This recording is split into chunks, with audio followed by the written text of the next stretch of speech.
Every so often we're privileged enough to come across some pieces made of codestone.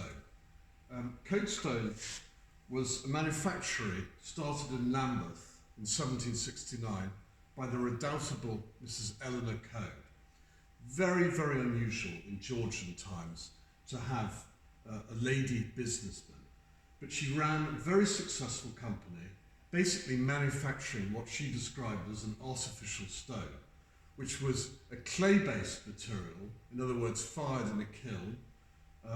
There's a present-day myth, which is untrue, that the secret of her formula was known to anybody else.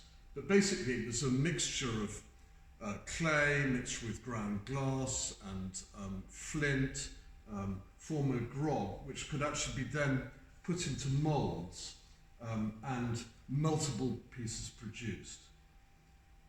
She was so successful that her wares were exported all over the world, from Buckingham Palace to Brazil to Bermuda. And in those days, it was unusual for things to be exported in that sort of quantity. It's an extremely hard-wearing and durable material which stands up to frost very well. And after the fire of London in the ensuing centuries, more and more buildings would be built of stone rather than wood.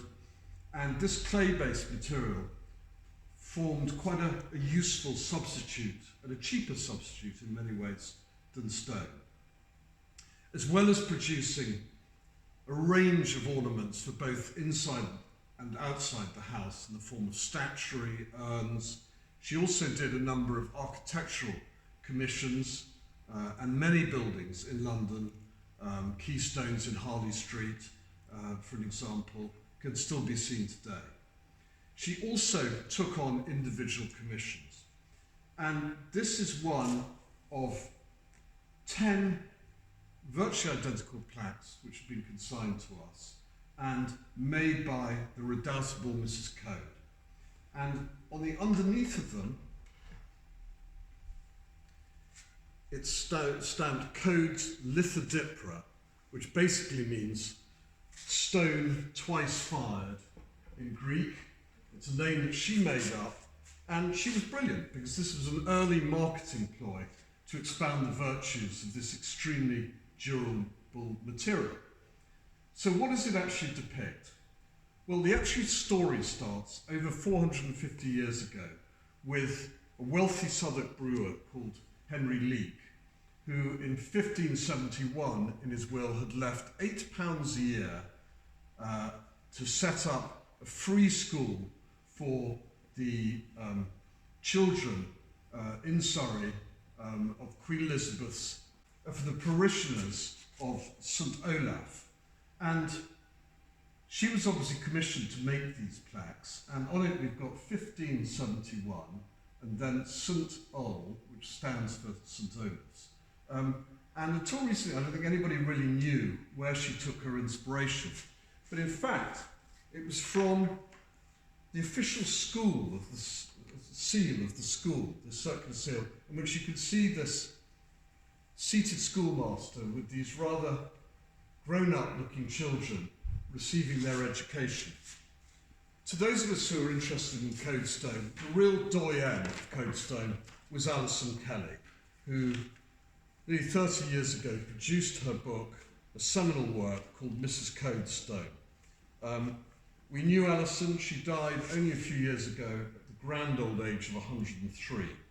And she rather charmingly discusses this and says that St Olave's Tooley Street School, an oblate plank found in New Malden, believed to be a boundary marker. So in other words, these would have been set up on the school.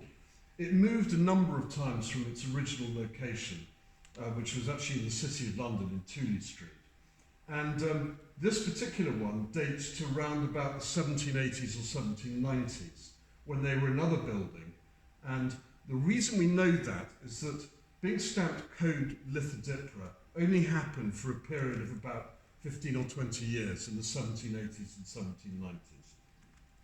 But what I love is that she actually says about it, shows schoolmaster and boys in a tented Elizabethan scene representing the school days. And then she says, present whereabouts unknown. Well, we're lucky enough to have 10 of these, and I always wonder, after the school moved again in the 1820s, where these have been since then. It's one of the joys of our business that sometimes you just wonder about the history of things. These were actually discovered under some flagstones in someone's garden in Surrey. A really, really rare find and a great opportunity to own a piece of real social history.